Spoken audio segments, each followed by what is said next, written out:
So the FIFA World Cup is just upon us, and it's only a week away. And the first match will be Ecuador versus Qatar.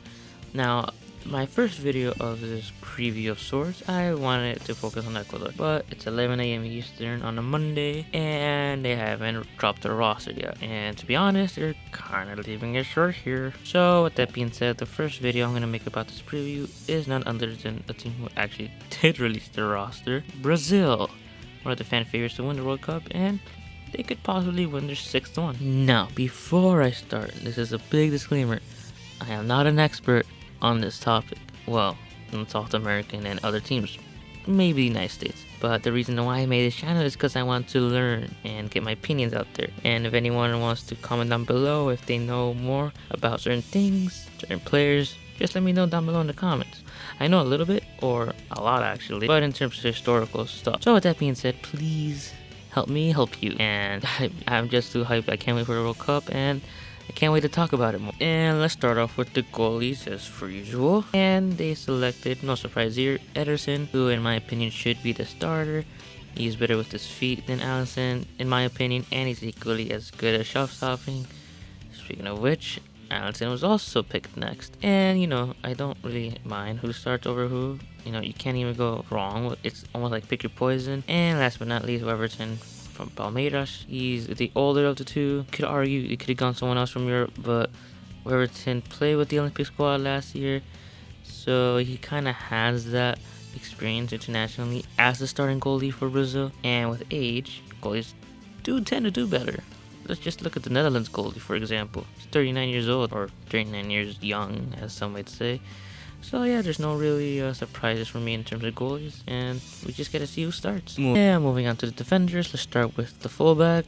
And to start off with, we have Dani Alves. Now, he moved to Club Pumas in Mexico for Liga MX and hasn't really done well. He's been performing bad, and honestly, I thought it cost him the World Cup's roster. And I'm pretty sure in the interview he said that too. But with that being said, he did get called up for the roster. Maybe this shows Brazil's lack of fullbacks, because I do think that's one of their weaknesses going into the World Cup. And he's 39 years old. How much more can he give? Is he going to start? I mean, granted, he started every game in the Olympics, and he has a good relationship with Tite. So it remains to be seen if he'll start or not. Next up is Danilo. Honestly, in my opinion, he's just an average fullback. Probably should be playing center back, in my opinion, but it is what it is. Alexandro's on the left back. Obviously, before Marcelo retired from international football, people thought he'd be the heir apparent to Marcelo, but in my opinion, he hasn't really lived up to it. Granted, he's not as average as Danilo, in my opinion, but they could improve on it in the future. Alex Stages is next up.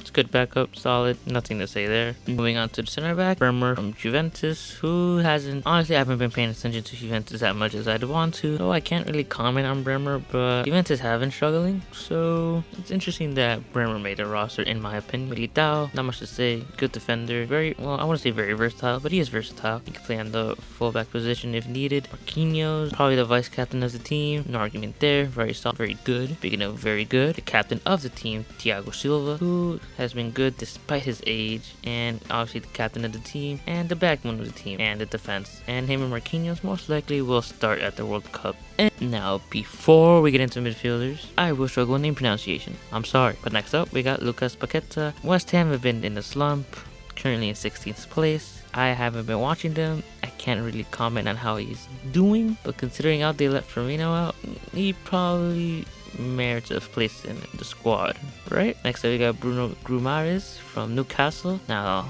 unlike West Ham United, Newcastle United have been doing better, so I can understand why Tite selected this player. I think they came from the same club in France, I'm not too sure. But moving on, Casemiro, struggling to find out why he moved to Manchester United that is. Could be looking for a new challenge. I mean, he did win everything he could at Real Madrid, but if I'm him, I probably would have stayed and check out a future move to either Brazil or MLS for that matter. But then again, probably wanted to challenge himself with a project like United. So there's that. Everton Ribeiro with Flamengo, who have won the Copa Libertadores. Again, I haven't watched Flamengo as much as I would like to, so comment down below how Everton did. And now granted, Fabinho, he's either the starter or the backup for Casemiro, so that's that. I don't understand why Fred is in his roster, and we'll leave it at that. Last but not least, the forwards. And to start off with, we go with Anthony. Very flashy and technical on the ball, a bit of a showman. Gabriel Jesus, who's been having an excellent season with Arsenal after his move from Man City, and I can see why he's been called up. Gabriel Martinelli, also from Arsenal, and has been having a good season with them as well. Not as good as Gabriel Jesus, but has been very excellent for the team, and he has Olympic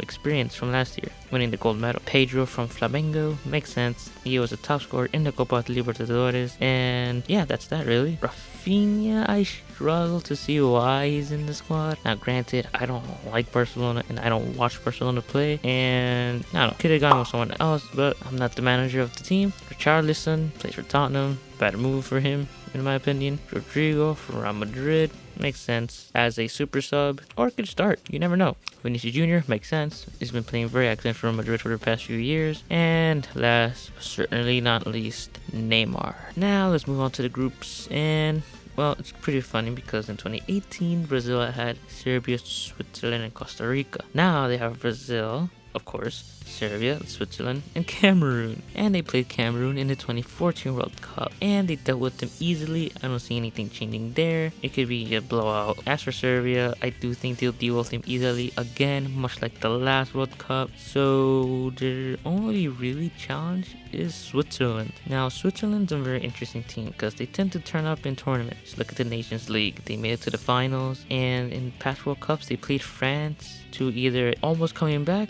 to a win or just barely losing by 1 goal, which were both cases actually. Anyways, and then in the Euros they eliminated France by actually coming back and defeating them in penalties. Jan Sommer will be a very good goalie at the World Cup because he tends to turn up in big situations. Sucks to be me because I'm a Bayern fan and he turns up against us. Another player that likes to turn up is a former Bayern player, Shaqiri. He normally turns up in big tournaments, so this will be a big test for Brazil, and they tied the last World Cup. So I think Brazil have enough talent to beat Switzerland, but that's on paper. We all know football isn't played on paper, it's played on the pitch. Anything could happen, but I do see Brazil winning this match, maybe 1-0 with a penalty, but I could easily see this match being drawn. But I do think they win the group overall. As long as Brazil and Uruguay don't meet in a round of 16, which I'll cover Uruguay in another video, I think Brazil would make it through the round of 16 and into the quarterfinal, which would either meet Germany or Spain in my opinion. And Germany, they don't necessarily have the best roster, but it's a very functional roster under Hansi Flick. They are missing players due to injury, like Marco Reus and Timo Werner, but I think Brazil can dismantle them easily. And if they meet Spain,